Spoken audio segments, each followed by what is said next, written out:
ಎಲ್ಲೋ guys, ಎಲ್ಲರಿಗೂ welcome back to my YouTube channel my speaks in Kannada. ನಾನು ನಿಮ್ಮ ಪ್ರಜ್ವಲ್. ಇವತ್ತು RCB versus Mumbai Indians women's match ಇದೆ. ಇವತ್ತು RCBಗೆ ಗೆಲ್ಲೇಬೇಕು. ಯಾಕಂತೇಳಿದ್ರೆ ನಾವು ಫೈನಲ್ಗೆ ನಾವು ಡೈರೆಕ್ಟ್ ಎಂಟ್ರಿ ತೊಗೊಳ್ಬೇಕು ಅಂದರೆ ನಾವು 12 ಪಾಯಿಂಟ್ಸ್ನ ತಗೊಳ್ಳೇಬೇಕು. ಯಾಕೆಂತೇಳಿದ್ರೆ ನಾವು RCB ಲಾಸ್ಟ್ ಮ್ಯಾಚಲ್ಲಿ ಹೇಗಾಡಿದ್ರು ಅಂತ ಗೊತ್ತೇ ಇದೆ ನಿಮಗೆ. ಸುಮ್ಮನೆ ಬ್ಯಾಟಿಂಗ್ ಕೊಲ್ಯಾಪ್ಸ್ ಆಗ್ತಾಯಿದೆ. 64ಕ್ಕೆ ಒಂದೇನೋ ಇತ್ತು, ತಿರ್ಗಾ 110ಕ್ಕೆ ನಾವು ಆಲ್ಮೋಸ್ಟ್ ಆಲ್ಔಟ್ ಆಗಿ ಹೋಗ್ತೀವಿ. ಹಾಗಾಗಿ RCB ಅವರು ಸ್ವಲ್ಪ ಬ್ಯಾಟಿಂಗ್ ಸ್ಟ್ರೆಂತ್ನಿಂಗ್ ಮಾಡ್ಕೋಬೇಕು, ಇನ್ನು ಸ್ವಲ್ಪ ಬ್ಯಾಟಿಂಗ್ ಕೆಪಬಿಲಿಟಿ ಇಂಪ್ರೂವ್ ಮಾಡ್ಕೋಬೇಕು. ಈ ಪಿಚ್ ಅಷ್ಟೊಂದು ಈಸಿ ಇರೋಲ್ಲ. ಯಾಕೆಂತೇಳಿದ್ರೆ ನವಿ ಮುಂಬೈ ಥರ ಅಲ್ಲ ಈ ಪಿಚ್ಚು. ಸಖತ್ ಟ್ರಿಕ್ಕಿ ವಿಕೆಟ್ ಅಂತಲೇ ಹೇಳ್ಬೋದು ಈ ವಡೋದರ ಸ್ಟೇಡಿಯಮ್ದು. ಯಾಕೆಂತೇಳಿದ್ರೆ ಅಷ್ಟೊಂದು ಫಾಸ್ಟ್ ಬೌಲಿಂಗ್ ಅಸಿಸ್ಟೆನ್ಸ್ ಸಿಗ್ತಾ ಇಲ್ಲ. ಅದ್ರ ಪರವಾಗಿ ಅರುಂಧತಿ ರೆಡ್ಡಿ ಅವ್ರನ್ನ ಪರವಾಗಿ ಇಲ್ಲಿ ಯಾರಪ್ಪ ಅವರು, ಪ್ರೇಮ ರಾವತ್ ಅಂತ ಲೆಗ್ ಸ್ಪಿನ್ನರ್ ಇದ್ದಾರೆ. ಅವರು ಡೌನ್ ದಿ ಗ್ರೌಂಡ್ ಸ್ವಲ್ಪ ಬ್ಯಾಟಿಂಗ್ ಕೂಡ ಆಡೋ ಕಾರಣದಿಂದ ಪ್ರೇಮ ರಾವತ್ನ ಆಡ್ಸೋರು ನಮ್ಮ RCB ಟೀಮ್ಗೆ ಒಳ್ಳೆಯದು. RCB ಟೀಮಲ್ಲಿ ಓಪನಿಂಗ್ ಆದಂಥ ಗ್ರೇಸ್ ಹ್ಯಾರಿಸ್ ಅವರು 2 ಮ್ಯಾಚ್ ಸ್ಟಾರ್ಟಿಂಗ್ ಹೊಡೆದಿದ್ದವರು. ಇನ್ನು ಅವರು ಏನು ಬ್ಯಾಟಿಂಗೇ ಆಡ್ತಾಯಿಲ್ಲ, ಸುಮ್ಮನೆ ಬರ್ತಾರೆ, ಕವರ್ಸಲ್ಲೇ ಔಟ್ ಹೋಗ್ತಾರೆ. ಏನೋ ಬೌಂಡ್ರಿ ರೋಪ್ ಹತ್ರ ಔಟ್ ಆದರೆ ಏನೋ 6 ಹೊಡೆಯೋಕೆ ಹೋಗ್ಬಿಟ್ಟು ಔಟ್ ಆದರು ಅಂತ ಹೇಳ್ಬೋದು ಗ್ರೇಸ್ ಹ್ಯಾರಿಸ್ ಅವ್ರನ್ನ. ಅಲ್ಲೇ ಔಟ್ ಹೋಗ್ತಾರೆ. ಮ್ಯಾಚ್ ಬರೀ ಅಡ್ಡ ಹೊಡೆದಿನೇ ಔಟ್ ಆಗೋದ್ರು. ಇಲ್ಲಿ ಸ್ಟ್ರೈಟ್ ಬ್ಯಾಟಲ್ಲಿ ಆಡಿದ್ರೇ ರನ್ಸ್ ಬರೋದು ಅಂತಲೇ ಹೇಳ್ಬೋದು. ಯಾಕೆಂತೇಳಿದ್ರೆ ಇಲ್ಲಿ ಅಷ್ಟೊಂದು ಬೌನ್ಸು ಇಲ್ಲ ಈ ಪಿಚ್ಚಲ್ಲಿ. ಯಾಕೆಂತೇಳಿದ್ರೆ ನೋಡಿದಿರ್ಬೋದು ನೀವು, ಅದೇ ಈ ಲೆಗ್ ಸ್ಟಾರ್ಟ್ ಆಗಿ 4-5 ಮ್ಯಾಚ್ ಆಗಿದೆ. 4-5 ಮ್ಯಾಚಲ್ಲಿ ಯಾವುದು ಹೈಯೆಸ್ಟ್ ಸ್ಕೋರ್ ಬಂದೇ ಇಲ್ಲ. ಮೇ ಬಿ 170 ಕ್ರಾಸೇ ಆಗಿಲ್ಲ ಅನಿಸುತ್ತೆ ಈ ಪಿಚ್ಚಲ್ಲಿ. ನವಿ ಮುಂಬೈಲಾದರೆ 200+ ಹೊಡೆದಾಕ್ಬಿಟ್ಟಿದ್ರು. ಇಲ್ಲಿ ಅಷ್ಟೊಂದು ಸ್ಕೋರ್ಸ್ ಬರ್ತಿಲ್ಲ.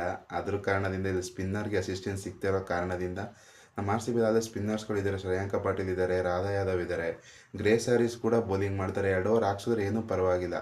ಅದ್ರ ಬದಲು ಅರುಂಧತಿ ರೆಡ್ಡಿ ಅವ್ರನ್ನ ಕುಣಿಸಿದ್ರೆ ಇಲ್ಲಿ ಪ್ರೇಮ ರಾವತ್ ಒಬ್ಬ ಕ್ವಾಲಿಟಿ ಲೆಗ್ ಸ್ಪಿನ್ನರ್ ಸಿಗ್ತಾರೆ ನಮಗೆ. ಲೆಗ್ ಸ್ಪಿನ್ನರ್ ಒಂದು ಪಂದ್ಯದಲ್ಲಿ ತುಂಬ ಇಂಪಾರ್ಟೆಂಟ್ ಆಗ್ತಾರೆ. ನಮ್ಮ RCB ಮೆನ್ಸಲ್ಲೇ ನೋಡ್ಬೋದು ಶ್ರೇಯಸ್ ಶರ್ಮಾ ಅವ್ರು ಯಾವ ರೀತಿ ಬೌಲಿಂಗ್ ಮಾಡಿದ್ರು ಅಂತ ಹೇಳ್ಬೋದು ನಿಮಗೆ. ಇನ್ನು ನಮಗೆ ಸಯಾಲಿ ಸದ್ಗೆರೆ ಇದ್ದಾರೆ, ಮತ್ತು ಲಾರೆನ್ ಬೆಲ್ ಇದ್ದಾರೆ, ನಡೇನ್ ಡಿ ಕ್ಲಾರ್ಕ್ ಇದ್ದಾರೆ ಫಾಸ್ಟ್ ಬೌಲಿಂಗ್ನ ನೋಡ್ಕೊಳ್ಳೋದಕ್ಕೆ. ಸ್ಪಿನ್ನ ನಾವು ಇನ್ನೂ ಸ್ವಲ್ಪ ಸ್ಟ್ರೆಂತ್ ಮಾಡಿಕೊಂಡ್ರೆ ನಮಗೆ ಸ್ವಲ್ಪ ಗೆಲ್ಲೋದಕ್ಕೆ ಪ್ರಾಬಬಿಲಿಟಿ ಹೆಚ್ಚಾಗುತ್ತೆ ಅಂತಲೇ ಹೇಳ್ಬೋದು. ಹಾಗಾಗಿ ಈ ಮ್ಯಾಚ್ ನಾವು ಗೆದ್ದರೆ ನಮಗೆ ಫೈನಲ್ಗೆ ಹೋಗೋಕ್ಕೆ ಈಸಿ ಆಗುತ್ತೆ. ಈ ಮ್ಯಾಚು ನಾವು ಸೋತ್ಬಿಟ್ರೆ ನೆಕ್ಸ್ಟ್ ಮ್ಯಾಚು ನಾವು UP ವಾರಿಯರ್ಸ್ ಮೇಲಿದೆ. UP ವಾರಿಯರ್ಸ್ ಒಳ್ಳೆ ಕ್ವಾಲಿಟಿ ಟೀಮು, ಚೆನ್ನಾಗಿ ಆಡ್ತಿಲ್ಲ ಅಷ್ಟೇ. ಅವರು ಯಾಕೆ ಹಂಗೆ ಆಡ್ತಿದ್ದಾರೆ ಅಂತ ಗೊತ್ತಿಲ್ಲ. UP ವಾರಿಯರ್ಸ್ ಮೇಲೂ ನಾವು ಗೆಲ್ಲೇಬೇಕಾದಂಥ ಅನಿವಾರ್ಯ ಬಂದ್ಬಿಡುತ್ತೆ. ಅದ್ರ ಬದಲಾಗಿ ನಾವು ಈ ಮ್ಯಾಚನ್ನು ನಾವು ಗೆದ್ದುಬಿಟ್ರೆ ನಮಗೆ ಡೈರೆಕ್ಟ್ ಫೈನಲ್ಗೆ ಕ್ವಾಲಿಫೈ ಆಗಿ ಹೋಗ್ತೀವಿ. 2 ಓವರಲ್ಲಿ ಯಾರು ಕಿತ್ತಾಡ್ಕೊಂಬರಲಿ, ನಮ್ಗೆ ಅದು ಬೇಕಾಗಿಲ್ಲ. ಯಾಕೆಂತೇಳಿದ್ರೆ RCB ಅವರು ಡೈರೆಕ್ಟ್ ಫೈನಲ್ಗೆ ಹೋಗೇ ಇಲ್ಲ. ಒಂದು ಸತಿ ಕಪ್ ಹೊಡೆದಿರೋದು ಕೂಡ 2ನೇ ಸೀಸನ್ ಕಪ್ ಹೊಡೆದ್ರು. ಆ ಸೀಸನ್ ಕೂಡ ಮುಂಬೈ ಇಂಡಿಯನ್ಸ್ನ ಬೀಟ್ ಮಾಡಿ ಅಲ್ಲಿ ಫೈನಲ್ ಡೆಲ್ಲಿನ ಬೀಟ್ ಮಾಡಿ ನಾವು ಕಪ್ ಗೆದ್ದಿದ್ದು.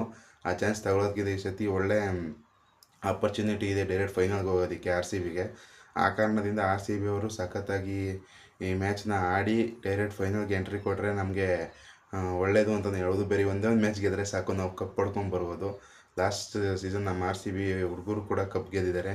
ಈ ಸೀಸನ್ ನಮ್ಮ RCB ವುಮೆನ್ಸ್ ಕೂಡ ಕಪ್ ಗೆಲ್ಲಬೇಕು ಅಂತಲೇ ಹೇಳ್ತೀನಿ. ಯಾಕೆಂದರೆ ಟೀಮ್ ಚೆನ್ನಾಗಿದೆ. ಸ್ವಲ್ಪ ಫೀಲ್ಡಿಂಗಲ್ಲಿ ಎಡವಟ್ಟು ಮಾಡ್ಕೋತಾ ಇದ್ದಾರೆ. ಕ್ಯಾಚಿಂಗ್ ಅಂತೂ ಗೌತಮಿ ನಾಯಕ್ ಅಂತೂ ಕೇಳಲೇಬೇಡಿ, ಆ ರೇಂಜಿಗೆ ಬಿಟ್ಬಿಡ್ತಾ ಇದ್ದಾರೆ. ಎಷ್ಟೊಂದು ಕ್ಯಾಚ್ ಬಿಟ್ಟಿದ್ದಾರೆ ಗೌತಮಿ ನಾಯಕ್ ಅವರು. ನಂಬರ್ 3 ಪೊಸಿಷನ್ ಅಷ್ಟೊಂದು ನಮಗೆ ಕಾಂಪ್ರಮೈಸ್ ಆಗ್ತಾನೇ ಇದ್ದೀವಿ ನಾವು. ಆವಾಗ ಸ್ಟಾರ್ಟಿಂಗ್ ಮ್ಯಾಚಿಂದನೂ ಕೂಡ ಡಯಾಲನ್ ಹೇಮತ್ ಅವ್ರನ್ನ ಟ್ರೈ ಮಾಡಿದ್ರು. ಅದ್ರ ಬದಲಾಗಿ ಬ್ಯಾಟಿಂಗ್ ಡೆಪ್ತ್ನ ಇನ್ಕ್ರೀಸ್ ಮಾಡಿಕೊಂಡ್ರೆ ಇನ್ನೂ ಒಳ್ಳೆಯದು ನಮ್ಮ RCBಗೆ. ಹಾಗಾಗಿ RCB ಅವರು ಈ ಮ್ಯಾಚು ಸ್ಮಿತಿ ಮಂಥನ ಮತ್ತು ನಡೇನ್ ಡಿ ಕ್ಲಾರ್ಕ್ ಹಾಗೂ ಲಾರೆನ್ ಬೆಲ್ ಅವರು ಸಖತ್ತಾಗಿ ಆಡಿದ್ರೆ ಈ ಮ್ಯಾಚು ನಾವು ಆರಾಮಾಗಿ ಗೆಲ್ಬೋದು. ನಮ್ಮ ಶ್ರೇಯಾಂಕ ಪಾಟೀಲ್ ಕೂಡ ಸಖತ್ತಾಗಿ ಬೌಲಿಂಗ್ ಮಾಡ್ತಾಯಿದ್ದಾರೆ. ಸಮ್ ಮ್ಯಾಚಸ್ ಅವರು ಎಕ್ಸ್ಪೆನ್ಸಿವ್ ಆಗೋಗ್ತಾರೆ, ಏನೂ ಮಾಡೋಕ್ಕಾಗಲ್ಲ. ಒಂದು ಹಾಫ್ ಡೇ ಇದ್ದೇ ಇರುತ್ತೆ ಯಾವುದೇ ಒಂದು ಬೌಲರ್ಗೆ.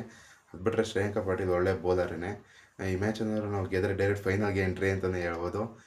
ಈ ವಿಡಿಯೋ ನಿಮಗೆ ಇಷ್ಟ ಆಗಿದರೆ ಲೈಕ್ ಮಾಡಿ, ಶೇರ್ ಮಾಡಿ, ಸಬ್ಸ್ಕ್ರೈಬ್ ಮಾಡಿ.